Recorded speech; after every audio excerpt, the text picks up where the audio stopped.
90च्या दशकामध्ये सर्वात मोठा चिंतेचा विषय हा जेव्हा एक इंटरनेटची लाट आली आणि मग त्या लाटीमध्ये .comचं बूम आलं आणि अशा या सगळ्या परिस्थितीमध्ये मोठ्या प्रमाणात संगणकीकरण चालू झालं, डिजिटायझेशन सुरू झालं आणि समाज जीवनासमोर आणि राष्ट्र जीवनासमोर प्रश्न निर्माण झाला की इतक्या वेगानं होणाऱ्या या बदलांना अनुकूल अशा प्रकारचं मानव संसाधन आम्ही तयार करू शकू का?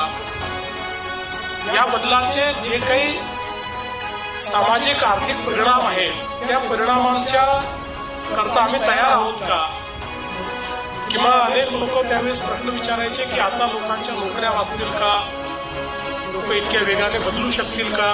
असे अनेक प्रश्न ज्या काळामध्ये निर्माण झाले होते त्या काळामध्ये प्रश्न विचारणारे काही लोक होते आणि उत्तर देणारे काही लोक.